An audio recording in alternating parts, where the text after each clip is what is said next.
Every time you look at a traditional crucifix, whether it's in a church or on a necklace, you see them. 4 bold letters carved into the wood above Jesus's head, INRI. We have seen this image so many times that most of us have stopped asking what it actually means.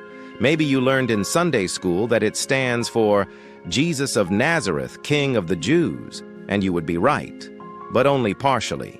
Because that sign wasn't just a label, it was a political weapon used by Rome.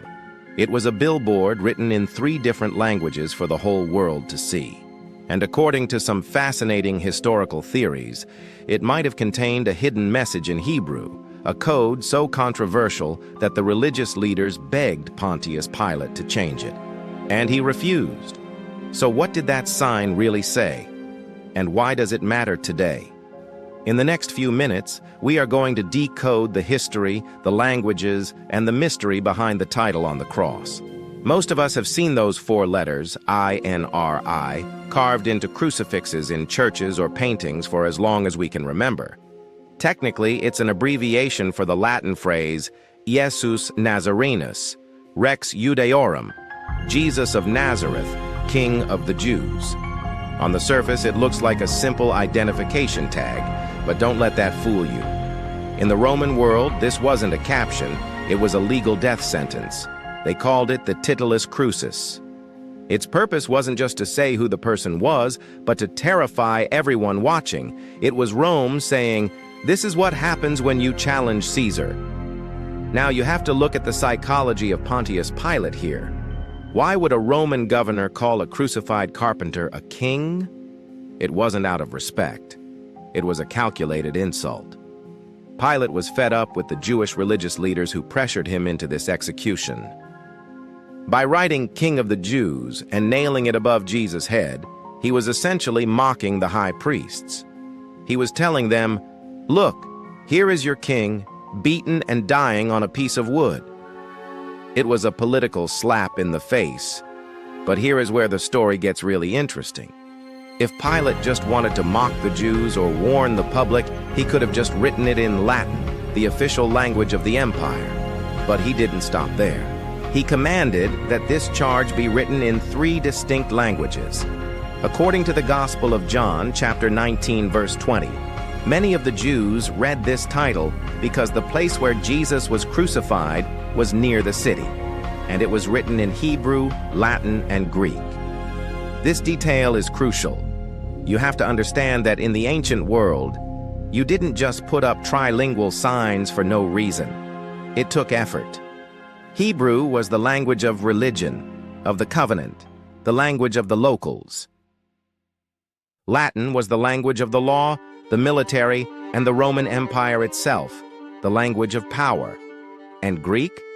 Greek was the language of culture, commerce, and philosophy, the English of that time, understood by travelers everywhere. Think about the magnitude of this. By using all 3, Pilate inadvertently ensured that everyone present could read the accusation. The religious scholar, the Roman soldier, the traveling merchant, no one was left out. It effectively declared that this man's kingship wasn't just a local religious issue. It was a matter that touched every sphere of human existence, spiritual, political, and intellectual. It was the first time the gospel was proclaimed to the nations, right there on the cross, before Jesus even died. Most people miss this irony.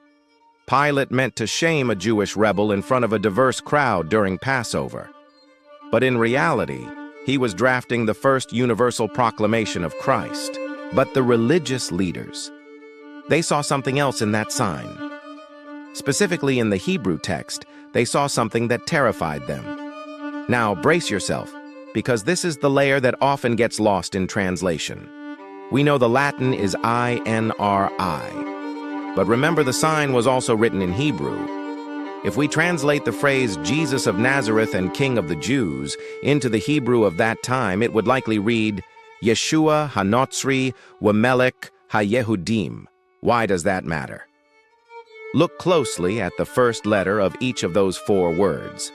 Yeshua starts with Yod, Hanotsri starts with he. Wamelech starts with Vav. Hayehudim starts with he. Put those initials together. YHWH. Does that sound familiar?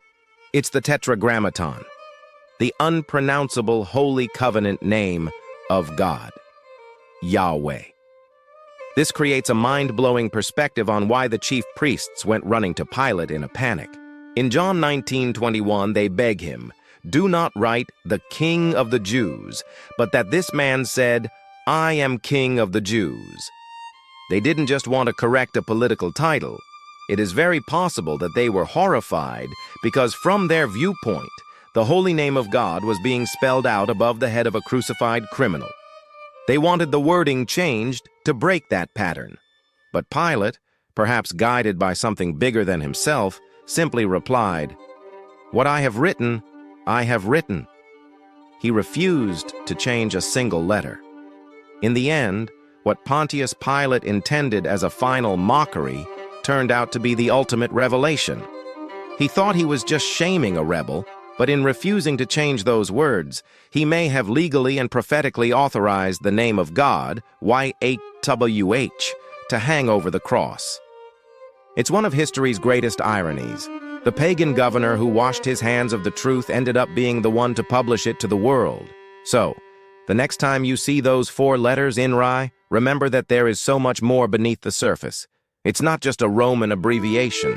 It's a reminder that even in the darkest moment of history, God was signing his name on the work he was doing. Now, I want to hear from you. Had you ever heard about the Hebrew code theory before? Or did you always think it was just a simple translation? Let me know in the comments below. And if you enjoyed diving deep into history and the Bible with me today, make sure to hit that like button and subscribe to the channel so you don't miss our next investigation. Thanks for watching, and I'll see you in the next video.